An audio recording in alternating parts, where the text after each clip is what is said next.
Padu Jawi merupakan upaya petani zaman dahulu untuk menemukan cara membajak yang baik dan benar. Padu Jawi hanya dapat ditemukan di 4 kecamatan, yaitu Kecamatan Taryangan, Kecamatan Rambatan, Kecamatan Limokaum, dan Kecamatan Sungai Tarap. Sapi yang bagus adalah sapi yang dapat berlari lurus dengan cepat dan beriringan. Hal ini ditandai dengan besarnya lumpur yang bertegangan.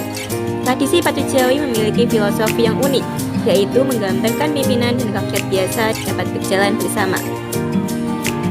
Antropologi gizi adalah cabang ilmu antropologi yang mempelajari hubungan antara makanan, nutrisi, dan kesehatan manusia dalam konteks budaya dan lingkungan sosial.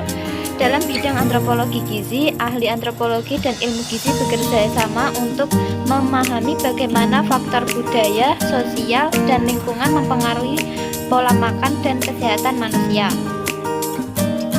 Antropologi bertujuan untuk memperbaiki derajat kesehatan melalui pemahaman yang lebih luas tentang hubungan antara gejala biososio budaya dengan kesehatan, serta melalui perubahan tingkat laku sehat ke arah yang diyakini akan meningkatkan kesehatan yang lebih baik.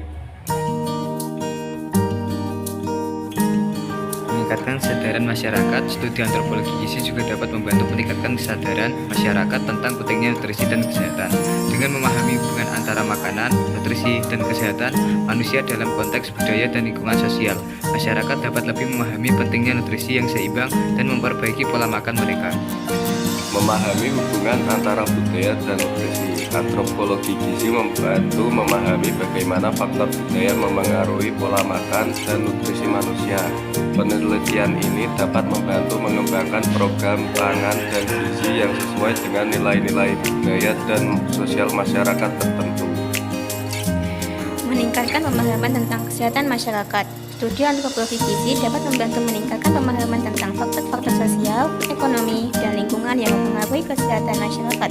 Dengan memahami faktor-faktor ini, ahli gizi dan kesehatan dapat mengembangkan strategi dan kebijakan yang lebih efektif untuk meningkatkan kesehatan masyarakat.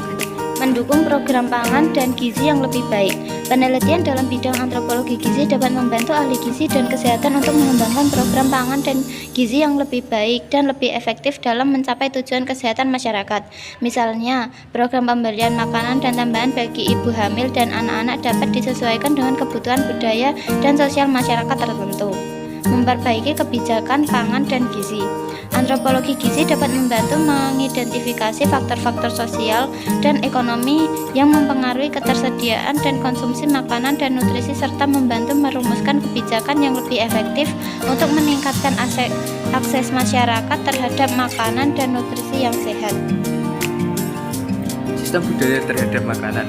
Berbagai sistem budaya memberikan peranan dan nilai yang berbeda-beda terhadap makanan. Misalnya, bahan-bahan makanan tertentu oleh suatu budaya masyarakat dapat dianggap tabu atau bersifat pantangan untuk dikonsumsi karena alasan sakral, tentu, atau sistem budaya yang terkait di dalamnya. Di samping itu, ada jenis makanan tertentu yang dinilai dari segi ekonomi maupun sosial sangat tinggi eksistensinya. Tetapi karena mempunyai peranan yang penting dalam hidangan makanan pada suatu perayaan yang berkaitan dengan kepercayaan masyarakat tertentu, maka hidangan makanan itu tidak diperbolehkan untuk dikonsumsi bagi golongan masyarakat tersebut. Sebagai sistem budaya, makanan bukan hanya dipandang sebagai hasil organio dengan kualitas biokimia yang secara fisiologis berfungsi untuk mempertahankan hidup. Makanan juga mempunyai makna sosial budaya yang diakui, dianut, dan dibenarkan oleh masyarakat setempat. Beberapa mitos dan fakta mengenai makanan dan gizi menjadi salah satu faktor penghambat dalam proses perbaikan gizi keluarga.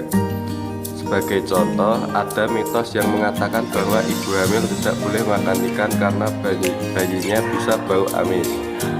Di daerah lain, ada juga mitos yang melarang anak balita makan telur karena bisa bisulan. Itu merupakan dua contoh mitos yang keliru karena telur dan ikan justru merupakan sumber makanan dan gizi yang baik untuk ibu hamil dan anak balita.